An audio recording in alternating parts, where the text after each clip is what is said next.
Maybe this car was on the front right corner of the boat, and that side was where all the water got splashing underneath. It's like 17,000 grounds on these cars, don't you know it? And they still got grounding issues.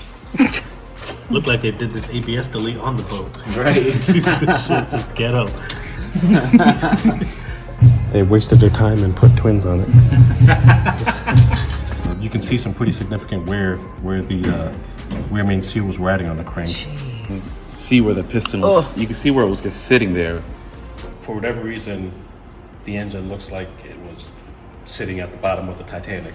Any business that's going to stand behind their work and sell you a good running car should have no problems with doing a compression test. Yeah. So if they're not trying to do a compression test or give you exact numbers as to what that test was or anything, automatic red flag. And you know, it's just money, right? Yeah.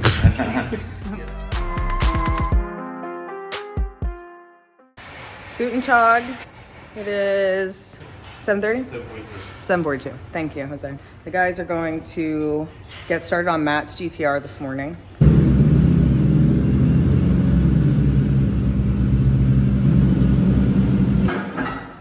What year is this GTR? 90 something? It's the 90s. Matt has a white Mark IV Supra, so it needed a brother or sister. So he picked up this R32. She's a stock girl with some compression problems. You guys did a compression test the other day, right? It's 80. 80, yeah, it was so low. So it was 80. So then I hooked up the battery tender to it and redid it again. And it was 80 again. And then cylinder 2 was 70. So I'm like, something's wrong with the compression tester. Yeah. And then he comes over and looks at it. He's like, what the fuck, 80 now? Something's got to be wrong. Yeah. And then we put a little bit of oil in and we kept checking and it kept on coming to 80, 80, 80. So 1 and 2 were 70 and 80. 3 was 110, 4 was 145, 5 was 110, and 6 was 155. So 6 was almost good. That's odd, Yeah. isn't it? Isn't 6 usually the one that... Yeah. We put the leak down test on it, and it was just spewing out of all the exhaust valves. So something's going on, and we'll get a better look at the bottom end once we pull the cylinder head, get a better understanding of what's going on. This car, it seems like this car sat a while, so it could be carbon deposits or something just on the valve seat, just not allowing the valves to seal properly. But we'll find out. Yeah, well, originally he was just going to do like drop-in cams, head studs, and then keep the upgraded factory location twins, and just make it like a 400 or 500 horsepower stock bottom end street car, which will probably still be around that power level. But now we're pulling the cylinder head. We're going to do a little bit more head work once we determine that the bottom end is indeed in good condition. And then now he's doing top mount single with Artec manifold and I think a G3900. Cool. Well, it'll be a lot cleaner. Edgar doesn't like the twins. So GTR finally, not an RB20, but it's going to make similar power. So Yeah, we'll see what it ends up with. What turbo's on the Supra? 770. That is Oh no, it's a GBC. 37900. So it's essentially a similar frame style, but it's the Club Sports Turbo, which is, I think, journal bearing and non-water cooled. They were designed to compete with like Precision and Turbomatics and that line of classic turbos. So they're quite a bit more affordable. I think he's going to go full G series on this one. Join the club. It's getting a link, I guess, like usual. Linky.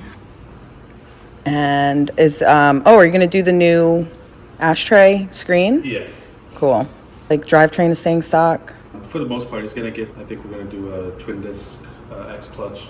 You like that clutch? Yeah, they seem to work pretty well. Yeah. That clutch was nice, and this was in a G, right? Yeah. Mm-hmm. It was But there's not very many options on the table that offer a twin disc clutch that is sprung and organic. A lot of them automatically jump you into like a rigid ceramic or even a spun ceramic, but something that drives damn near like stock but has a large holding capacity is nice. Yeah. Yeah. Especially for these cars, because all-wheel drive stuff that just tears clutches out. Mm-hmm. Ask Kenrick. That's Kenrick, yep. Poor Kenrick.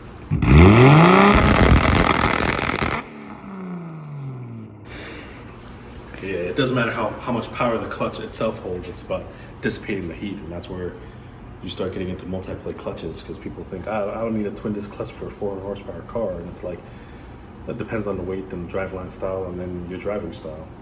Yeah. You want to launch the car repetitively and it's all-wheel drive and makes a decent amount of power, get a twin disc. It's the only thing that's going to be, or triple or anything. It's the only thing that's going to be able to repeatedly handle the temperature and the heat. I think I actually have the video of his car when we were pulling the clutch out. It was fused to the flywheel. It's just stuck on there. But it's advertised to hold 800 foot-pounds of torque. Yeah, that's right. I had the video, That's so you right. could insert Yeah. it in there.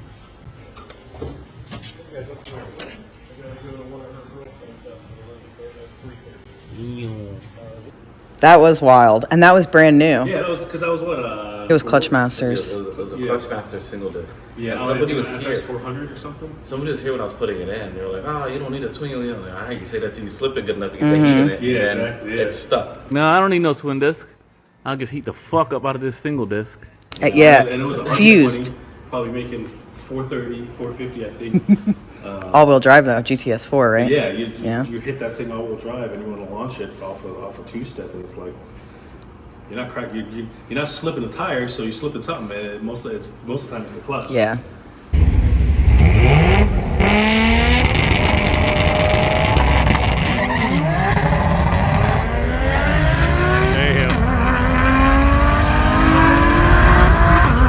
I'm surprised the clutch even took that. Me too. But I think he's got the OS guy can twin disc and. Yeah, not now. He's not going to be slipping the clutch. No, I feel like it's worth it to spend a little bit more money on a better clutch, especially like when you're all-wheel drive. Yeah. Only because you need the holding power and you want nice drivability when it's like your street car. You look at your standard off-the-shelf stage 3 clutch single disc, what, $600 ish, probably around there. Then you still got to buy a flywheel because you're not going to reuse your factory flywheel. Right. And even if you do, then you still got to pay to get it resurfaced. So say you spend the money and buy a $400 or $500 flywheel. Okay, so at best maybe $1,000 to $1,200 on a full single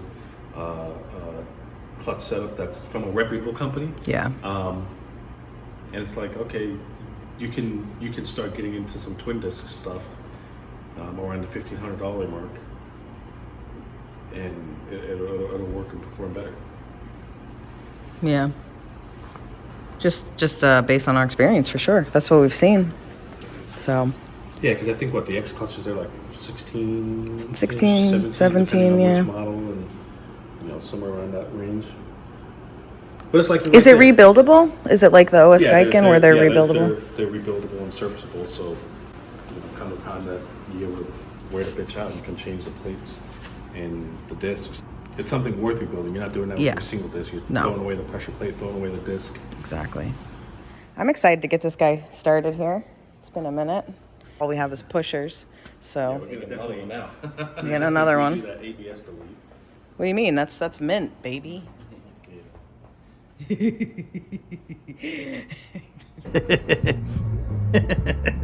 you have a bender? Tubing bender. Yeah. Well, all that shit's going off the back firewall. And We powdering anything then? Since you can do the valve covers. Yeah, valve covers. Just the usual stuff. Okay. Valve covers, piping, intake probably, and going around cleaning up. All right. Get a good look at this stocky girl now. Get rid of all this. What do you mean? Those are Surface rusted beautiful. hardware. Come on, let's see. I think that it's the patina he was going for. Well, y'all can have that shit on your car. We're gonna do some dress-up bolts on. Is that what you're saying? Your favorite? We'll see. Oh, and if you guys are liking the channel, like and subscribe somewhere around here. Thanks.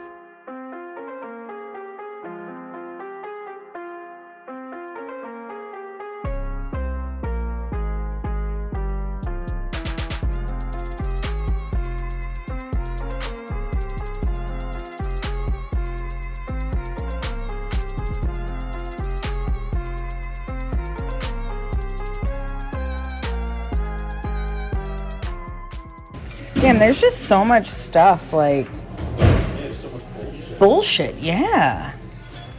What do you think worse, Jose? Factory Toyota twins or that intake? I'm gonna go with the Toyota. Too heavy though. It's hard to beat those. Because the 1JZs kind of suck too, but the 2JZs, well, for the intake manifold anyway. But I feel the 1J intake is worse than Yeah. the 2J intake. Yeah. But the 2J twins is worse than the 1J twins. Yeah. Okay. There's so much stuff in it, but And then you got that bullshit. We'll have to have you guys sit this down and you do can like a screw it on each comparison. side. On each side of this one. A2.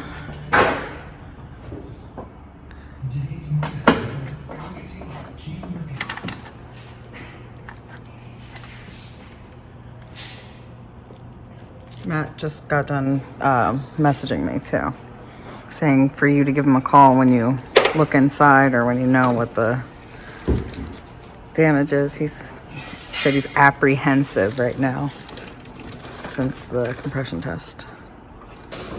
Do you think that's a different engine from what came in the car? No. No. No, this car just looks like it's a flood damage car. Honestly. It's got like water in weird places. Like where else? Well, like Side engine, the the downpipe. exhaust cam gear, half of the exhaust cam gear is rusted and has like a weird water line. Like, This was yeah. like seized into the cover. So I don't know if this thing just sat out of port for 30 years or something. I don't know. It sucks. There's only one creepy allowed. And this is not it. Man, yeah. Oh, there's another ground line right here, Jose. Oh, one right there, yeah. Yeah, small. It's like 17,000 grounds on these cars, don't you know it? And they still got grounding issues. And we just putting all types of worm gear clamps on silicone hoses and vacuum lines. At least his turbos don't look like they're fucked up. I mean, he's not doing anything with weird them. because that side of the engine looks different than this side. Yeah, that's what I'm saying. It's almost just like that corner of the car was just like That doesn't make sense, though. Yeah.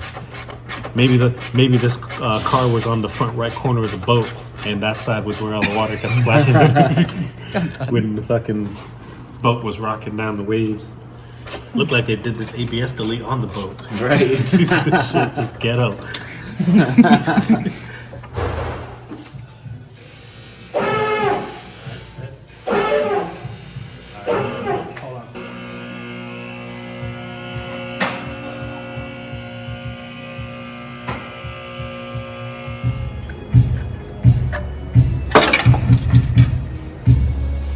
Yahtzee. Shoot, it looks pretty. I mean, they're new. Are they? Yeah, somebody put new turbos on this turd. They wasted their time and put twins on it.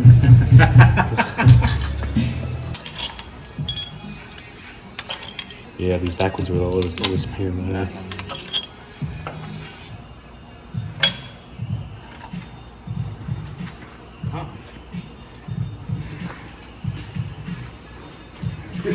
Where you guys going? Trying to dance. That'd be one of the reasons why I was in the seat. Well, rust. Yeah, there's just so much carbon buildup on the fucking seat that it's just not sealing. That's a lot. That's a big difference. Like, There's a lot of fucking carbon buildup on these things. Between that and then all the guide play. oh no. Yeah, this whole fucking motor was flooded. Dude, they had to have known. Ugh, God. That can't be. This Look at the. it's like this car was a flood car. What'd you say? You said my frame is small. So your frame is small. My brain? Frame. Oh, sorry. I'm. It's early. Yeah, dude. That shit was like a hat Yeah, it was. Right. right over your head. Like a hat. I've never heard somebody say that before. Like Yeah. a fucking hat. Yeah. This is how they torture me.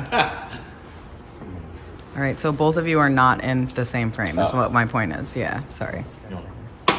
All right, so we got Matt's R32 GTR here. It's the same Matt that we did his Mark IV Supra build.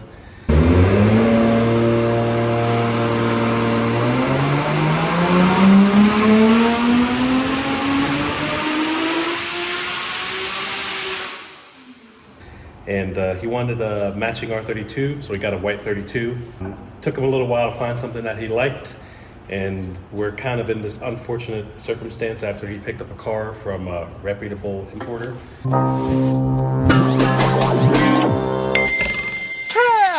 Where we had some plans for the car, a slightly built cylinder head, some bolt-ons, and just do like 500 horsepower with a stock bottom end car.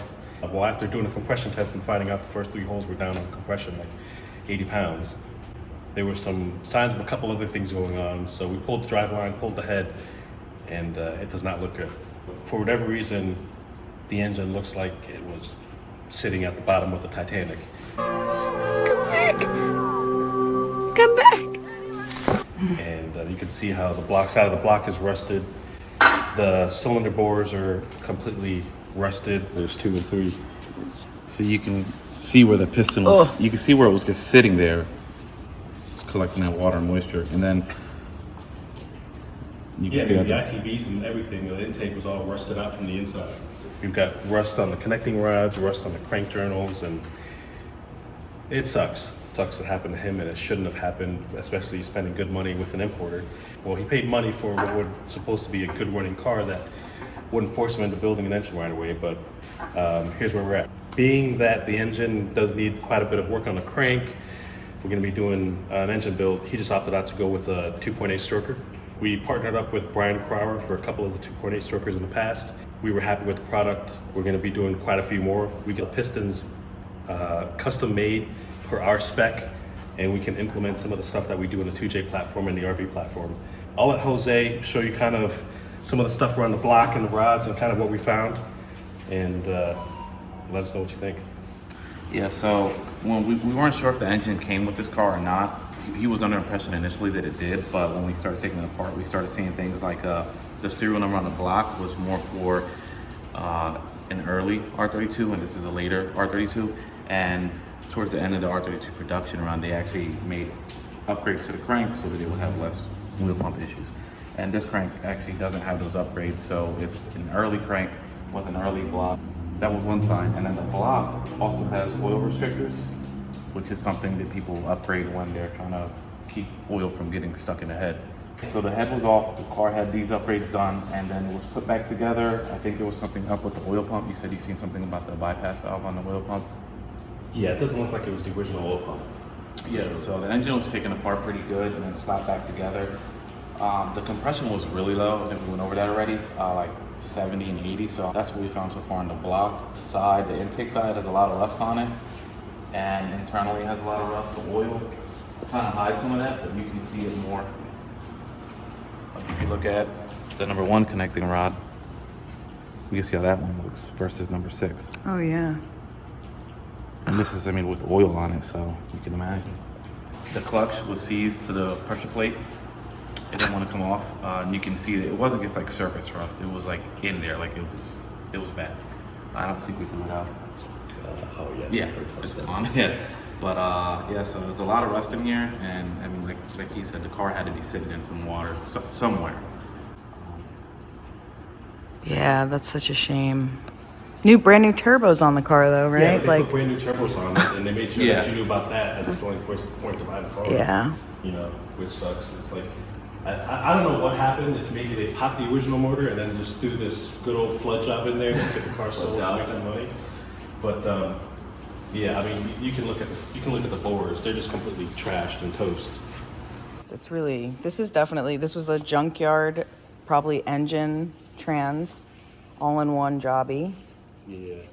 Because if the clutch was seized like this, if the clutch had this much rust, so it was probably all in one, and they probably just Got the whole. and they started it right. It ran. That's what they kept saying. It ran, Yeah. right? Whenever he asked about a compression test, they kind of evaded the question and said, "Oh, it's a good running car," and it's like, just because the engine physically runs doesn't mean it's in healthy condition. Definitely. You know, there was some oddball signs. Like if you look at the side of this oil pan, it's got like a number stamped on it, and like even on the cylinder head, like it had like some paint marker on it, which, you know, you ever buy a junkyard engine, they usually mark over with some sort of number. So I mean, who really knows what happened? I mean, the 89, 90 R32 engine, and this is a 94.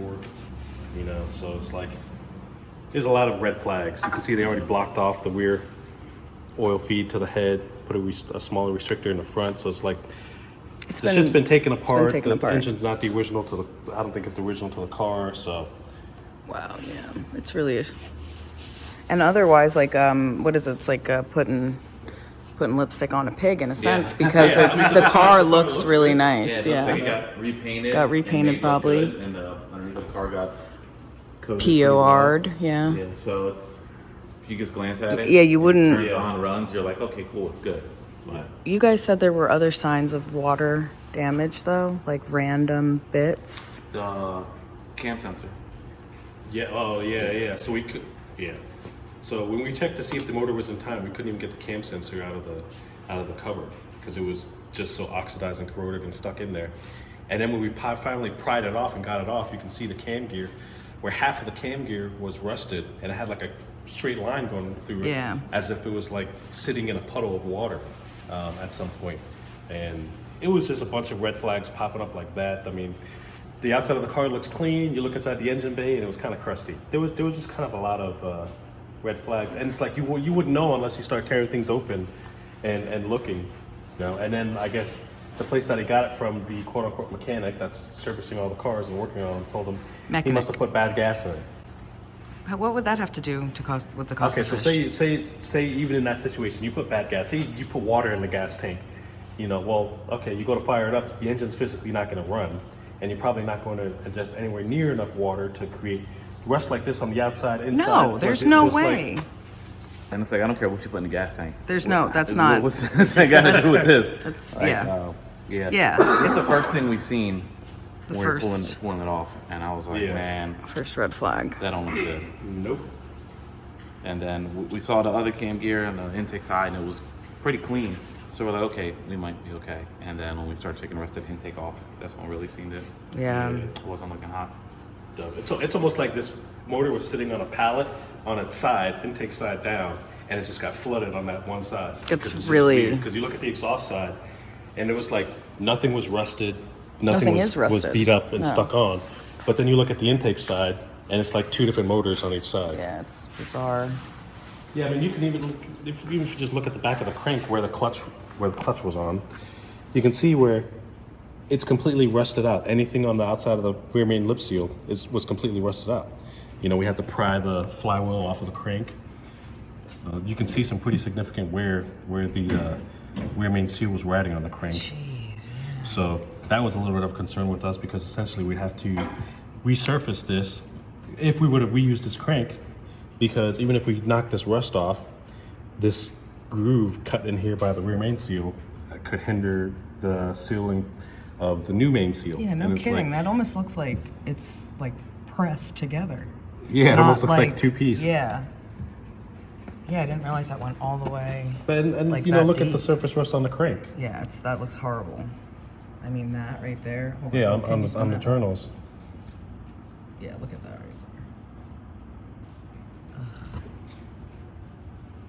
there. To your fans? Yeah, this is some bullshit.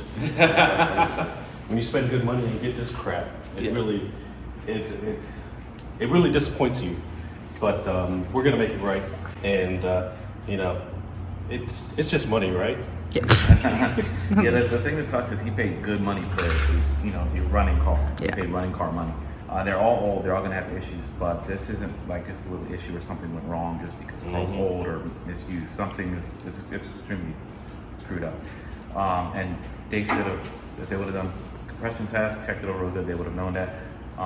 If you want, If you looked at a block and it was half rusted, you would have, like, they really didn't do any due diligence. They just wanted to. They have a shop, they have the car on the lift, they can see certain things. But if I know a lot of people probably don't want to be the asshole customer saying, "Oh, can I get this? Can I get that?" But if you're spending this kind of money on a running GTR, just be the asshole, because in the end, you either got to deal with it like this, or you got to deal with being an annoying customer for a couple days, asking annoying questions. That's good advice. You know, like just ask the questions and try to take whatever precaution you can. Otherwise, you're stuck with this. Yeah. So I mean, the reality is any business that's going to stand behind their work and sell you a good running car should have no problems with doing a compression test. Yeah. So if they're not trying to do a compression test or give you exact numbers as to what that test was or anything, automatic red flag. You know, these are older cars, but when people are asking good money for one of these cars, and you're paying good money for a car that you should have in good running condition, you shouldn't have to deal with this when you pay that kind of money. Yeah. And it sucks for Matt because he passed up a lot of other cars because there was red flags, you know, and unfortunately this thing was buttoned up and in a way where you couldn't really see a whole lot, you know. I mean, he concentrated on other things around the chassis, you know, other known issues, rust, frame rails being bent up, and, you know, just overall condition of the car.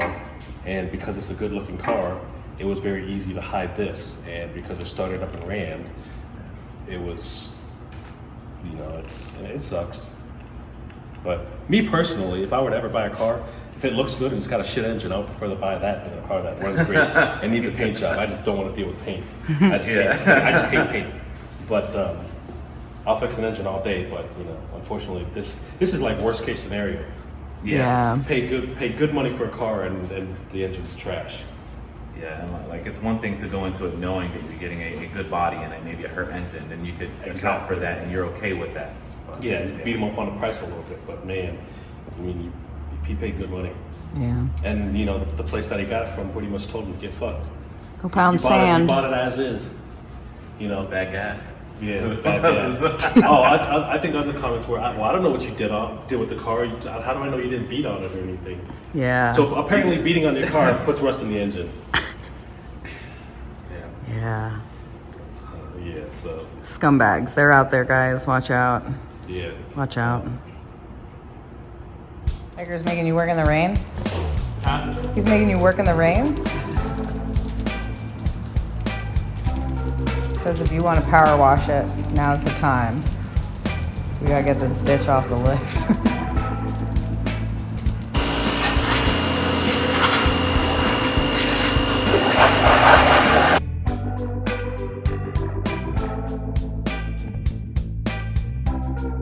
The leaker, eh? What do you say, man? Said she's a leaker. Yeah. Had to be professional. Professional. Yeah, that's right. Put it right in front of the oil shit. That looks great.